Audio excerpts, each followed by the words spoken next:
So well buddies, welcome back to my channel and once again I am here to tell you some sentences. तो guys आज फिर मैं आप लोग के सामने कुछ ऐसे सेंटेंसेस को लेकर के आया हूँ जो हमारी डेली ज़िंदगी में यूज़ होते हैं, इस्तेमाल होते हैं। Guys speaking English is not just a passion but it is a necessity in today's life. But आज फिर मैं आप लोग के सामने कुछ ऐसे सेंटेंसेस को लेकर के आया हूँ जो हमारी डेली ज़िंदगी में यूज़ होते हैं। गाइज़ आप इंग्लिश बोलना चाहते हैं और जानते हैं कि इंग्लिश बोलना सिर्फ आपका शौक ही नहीं बल्कि आज के समय की एक बहुत बड़ी आवश्यकता और ज़रूरत बन चुकी है। और उस इंग्लिश को आपको थोड़ा बहुत ही क्या करना है, प्रैक्टिस करना है। आपने सेंटेंसेस को लिखिए, प्रैक्टिस करिए और जितना ज़्यादा आप प्रैक्टिस करेंगे गाइज़ उतने ज़्यादा आप परफेक्ट होते चले जाएंगे।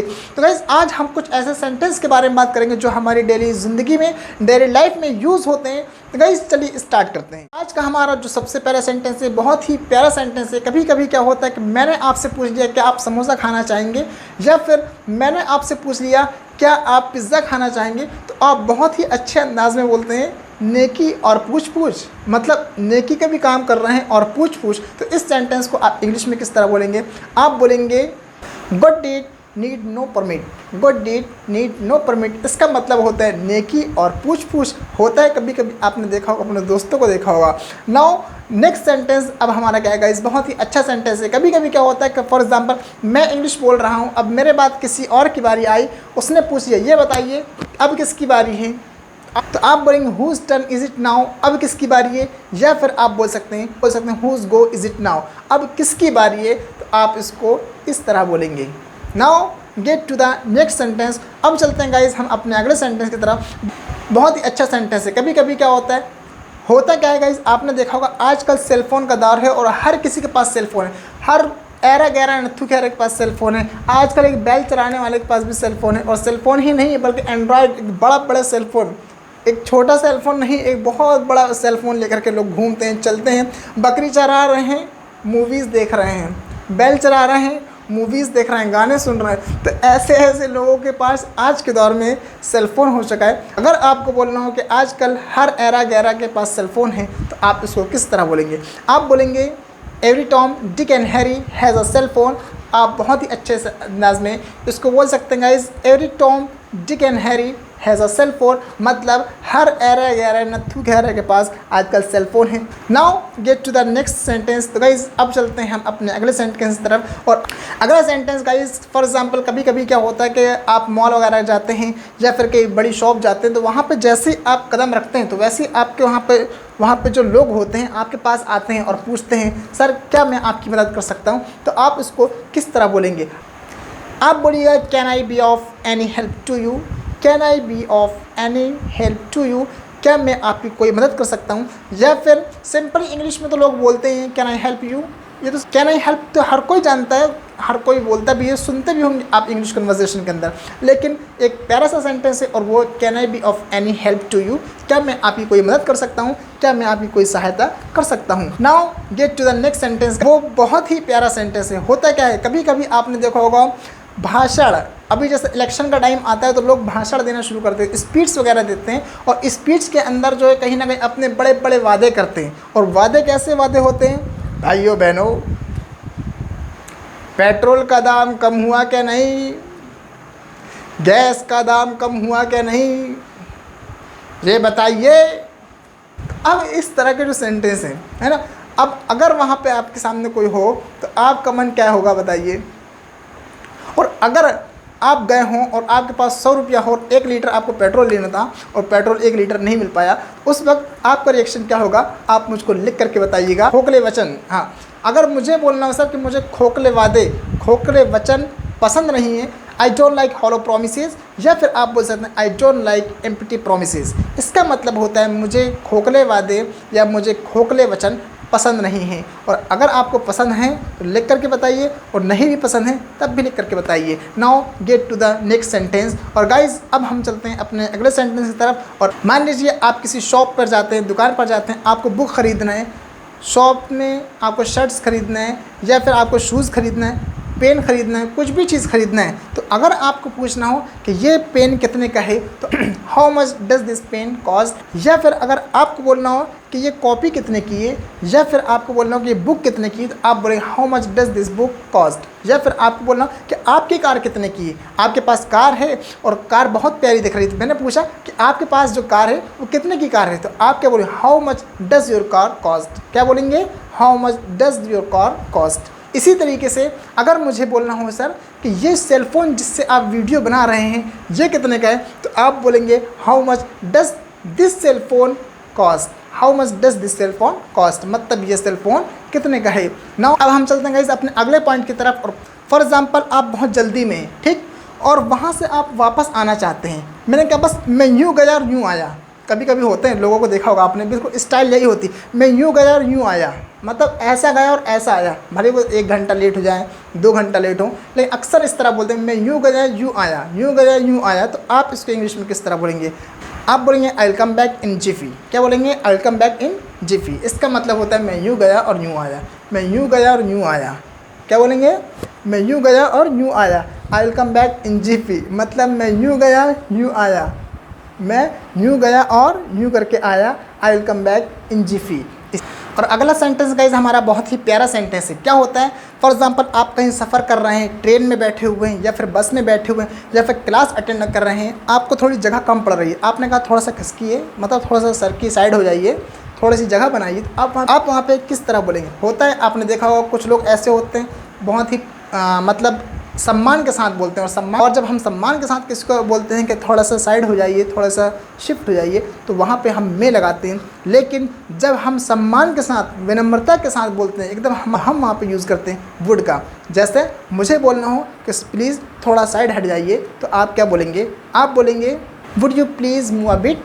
क्या बोलिएगा, would you please move a bit. इसका मतलब होता है क्या आप थोड़ा सरकेंगे, क्या आप थोड़ा खिसकेंगे, है ना। खिसकना आप लोग जिसको बोलते हैं, सरकना, है ना, सरक जाना। अब सरकने का मतलब पारा सरक जाना नहीं, मतलब आप कुछ जगह से थोड़ा सा आगे हट जाना या साइड हो जाना। तो अब गाइज हम आते हैं अपने अगले सेंटेंस की तरफ, और अगला जो सेंटेंस है वो बहुत ही प्यारा सेंटेंस है। अक्सर लोग बोलते हैं keep to the right. Keep to the right का मतलब क्या होता है, मान लीजिए आप एक टेम्पो में बैठे हुए हैं, ऑटो में बैठे हुए हैं, और आप कहीं जाना चाहते हैं, और आप जिस तरफ जा रहे हैं, आपका घर है, ऑफिस है, स्कूल है, कॉलेज है, वो राइट हैंड में या फिर लेफ्ट हैंड में, और आपको बोलना हो ऑटो वाले से, बस वाले से, बाइक वाले से कि दाहिने तरफ चलिए, तो आप बोलेंगे please keep to the right. या फिर अगर आपको बोलना हो बाईं तरफ चलिए, तो आप please keep to the left, please keep to the right. कोई भी सेंटेंस आप यूज़ कर सकते हैं, बोल सकते हैं। अगर now get to the next sentence, और अब हम चलते हैं अपने अगले सेंटेंस की तरफ। और मैं कोई काम कर रहा हूँ या मैं कोई काम करता हूँ और मैं बहुत अच्छे से उसको जानता हूँ, लेकिन आप मेरे बीच में आकर के बोल रहे हैं नहीं मुझे करने दीजिए काम। मैंने कहा नहीं नहीं सॉरी, आप नहीं करिए, मुझे ये काम करने दीजिए। तो आप वहाँ पे किस तरह बोलेंगे, ठीक, आप बोलेंगे please let me do this work. क्या बोलिएगा, please let me do this work. या फिर मान लीजिए आपका ही काम है, लेकिन आप उसको बहुत प्रॉपर तरीके से, बहुत अच्छे तरीके से नहीं जानते, और आप मुझे बोलना आपके लिए ये काम मुझे करने दीजिए, तो आप बोलेंगे please let me do this work for you. आप क्या बोलेंगे, please let me do this work for you. तो गाइस प्रैक्टिस करिए, यूज़ करिए, सेंटेंसेस को यूज़ करिए, अपनी कन्वर्सेशन के अंदर लाइए, बोलिए, धड़ धड़ धड़ इंग्लिश बोलिए, फट फट फट फट बोलिए। जितना आप इंग्लिश बोलेंगे उतनी आपकी इंग्लिश इंप्रूव होगी, जितनी आप प्रैक्टिस करेंगे उतनी आपकी इंग्लिश इंप्रूव होगी गाइस। और वो है गाइस स्पीक सॉफ्टली या स्पीक क्वाइटली। क्वाइट का मतलब होता है चुप, मतलब ऐसा बोलना, या सॉफ्टली इसका मतलब होता है धीरे बोलना, मतलब ऐसा कोई इंसान है बहुत तेज़ तेज़ बोल रहा है। तेज़ का मतलब उसकी वॉइस जो है बहुत तेज़ है, तो आप उसको क्या बोलेंगे, वॉल्यूम कम कर पप्पा जाग जाएगा। ओह सॉरी मतलब आप बोलेंगे थोड़ा धीरे बोलिए, तो आप किस तरह बोलेंगे, आप बोलेंगे प्लीज़ स्पीक सॉफ्टली, या फिर बोलेंगे प्लीज़ स्पीक क्वाइटली। मतलब क्वाइट का मतलब होता है चुप हो जाना, क्वाइट का मतलब होता है चुप हो जाना, उसी से बना है सेंटेंस। क्वाइटली में धीरे धीरे बोलिए, आहिस्ता आहिस्ता बोलिए, ताकि किसी को आवाज़ कोई डिस्टर्ब ना हो आपकी वॉइस से। आप वहाँ बहुत अच्छे से यूज़ कर सकते हैं, लेकिन पप्पा को नहीं जगाना है। स्पीक स्लोली का मतलब क्या होता है, मतलब कोई बंदा है और बहुत तेज़ी के साथ बोल रहा है, मतलब इतनी तेज़ बोल रहा है कि मुझको उसकी बातें समझ में नहीं आ पा रही, रफ्तार जो उसकी जो गति है बहुत तेज़ है। तो आप वहाँ पर बोलेंगे प्लीज़ स्पीक स्लोली, मतलब थोड़ा आहिस्ता बोलिए, आराम से बोलिए। यहाँ पे वॉइस के बारे में बात नहीं हो रही, यहाँ पे रफ्तार के बारे में बात हो रही। स्पीड जो है आपकी स्पीड को कम कराने के लिए हम बोलेंगे प्लीज़ स्पीक स्लोली। अगला सेंटेंस है गाइज हमारा प्लीज़ स्पीक क्विकली। इसका मतलब होता है कि तेज़ बोली। अब तेज़ कैसा वाला बोलना, फास्ट वाला तेज़। मान लीजिए मेरी बस निकलने वाली है, मेरी ट्रेन छूटने वाली है, या फिर मेरी फ्लाइट जो है 11 बजे और आप बोले जा रहे हैं, तो मैं आपको बोलूँगा स्पीक प्लीज़ स्पीक क्विकली। तो जल्दी बोलिए, फटाफट बोलिए, खटाखट बोलिए, फटाफट बोलिए, जल्दी बोलिए। तो आप वहाँ पे यूज़ करेंगे speak quickly. Now get to the next sentence. और वो है गाइज स्पीक अलाउड। जैसा स्पीक अलाउड का मतलब है तेज़ बोलना, मतलब अपने वॉल्यूम को थोड़ा बढ़ा करके बोलिए। आप जो बोल रहे हैं आवाज़ प्रॉपर क्लियर समझ में नहीं आ रही, सुनाई नहीं दे पा रहा है। अब वहाँ पे अगर मुझको बोलना हो तो थोड़ा तेज़ बोलिए, तो आप बोलेंगे स्पीक अलाउड। क्या बोलेंगे? Speak aloud. Now get to the next sentence. क्या होता है, कभी कभी आपने देखा होगा कुछ लोग ऐसे होते हैं, जैसे फॉर एग्जांपल मेरा भाई है, ठीक है। अब वो 10 बजे के बाद भी घर के बाहर रहता है, लेकिन पप्पा इस बात को नहीं जानते। लेकिन जिस दिन पप्पा ने जान गए कि 10 बजे के बाद भी घर के बाहर रहता है, तो अब वहाँ पे दरवाजे में डंडा लेकर के खड़े हो गए। अब डंडा लेकर खड़े हो गए, आएगा तो पिटाई होगी। अब जो मेरा भैया है, अब वो कैसा आएगा, अब जब चल कर के आएगा तो अपन उसके जो पैर हैं बहुत दबे पैर चल करके आएगा, मतलब अपने पैरों को दबा दबा करके चलता है ताकि आवाज़ ना आए, आवाज़ सुनकर कोई उठ ना जाए। तो वहाँ पे वो किस तरह बोलेगा? तो दबे पाँव चलने को या दबे पाँव आने को हम बोलते हैं टिप टॉय। क्या बोलते हैं? Tip toy. अगर मुझे बोलना हो कि मेरा भाई दबे पाँव रूम में घुस गया, तो आप किस तरह बोलेंगे? My brother tiptoed into the room. Brother tiptoed into the room. Tiptoed का सेकंड फॉर्म है tiptoed. My brother tiptoed into the room. अगला जो सेंटेंस है गाइस हमारा, वो क्या सेंटेंस है? कभी कभी क्या होता है, कुछ हमारे रिश्तेदार होते हैं, हमारे घर में फैमिली मेम्बर्स में कुछ ऐसे लोग होते हैं जो हमें बस चाहते हैं कि फ़ौरन काम धाम करना शुरू कर दो, फ़ौरन पढ़ाई लिखाई सब छोड़ दो, पैसा कमाना शुरू कर दो, शादी कर लो, ये कर लो। बोलते हैं यार पक जाता है इंसान। तो सामने वाला एक बंदा होता, उसमें से कुछ ऐसे भी लोग होते हैं जो पढ़े लिखे होते हैं, तो वो बोलते हैं लेट हिम टेक टाइम, समय लेने दीजिए, पढ़ाई लिखाई करने दीजिए, थोड़ा सा सेटअप बनाने दीजिए, सेट होने दीजिए उसको, तभी ना वो शादी करेगा या फिर अपना काम धाम स्टार्ट करेगा, बिजनेस स्टार्ट करेगा। थोड़ा टाइम लेने दीजिए, समय लेने दीजिए। तो आप वहाँ पे बोल सकते हैं लेट हिम टेक टाइम, या मुझे टाइम लेने दीजिए, लेट मी टेक टाइम। क्या बोलेंगे? Let me take time. या 10-15 लोग अगर आपको बोलना हो कि वो लोग कोई चीज़ के बारे में डिसाइड कर रहे हैं, फैसला कर रहे हैं, उन्हें समय लेने दीजिए, तो आप बोलेंगे लेट देम टेक टाइम, मतलब उन्हें समय लेने दीजिए। Get to the next sentence. पूरी फैमिली मेम्बर के अंदर एक ही बंदा होता है कमाने वाला, और अगर आपको बोलना हो कि वो अपने घर का अकेला कमाने वाला है, तो आप इसको किस तरह बोलेंगे? आप बोलेंगे he is the loan bread winner of his house, मतलब वो अपने घर का अकेला कमाने वाला है। या फिर आप बोल सकते हैं he is the only earner of his house, वो अपने घर का अकेला कमाने वाला है। दोनों में से कोई भी सेंटेंस आप यूज़ कर सकते हैं।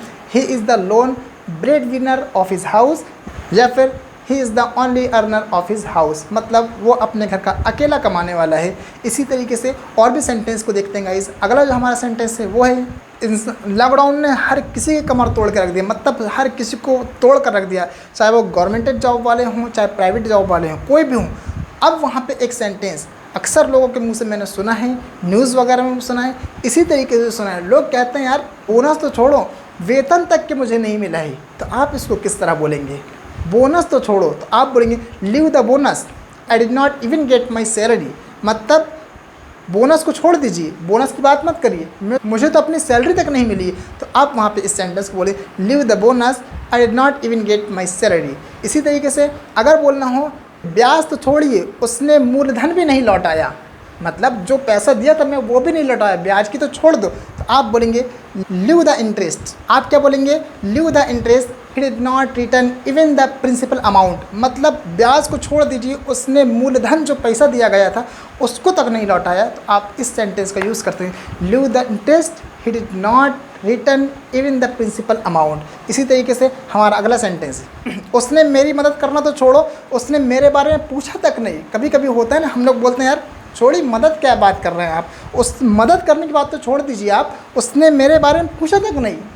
इतना मतलब सेल्फिश हो चुका है वो, थोड़ा सा पैसा क्या कमाने लगा है, थोड़ा सा एटीट्यूड हो गया है उसको, थोड़ा से जॉब क्या मिल गई है, मेरी हेल्प करना तो छोड़ दीजिए, उसने मेरे बारे में पूछा तक नहीं। तो अब यहाँ पे आप किस तरह बोलेंगे? अब देखिए यहाँ पे इसके पहले आप जो सेंटेंस बोल रहे थे बोनस और इंटरेस्ट, ये आपका नाउन है, मतलब वर्ब नहीं है, ये नो एक्शन है।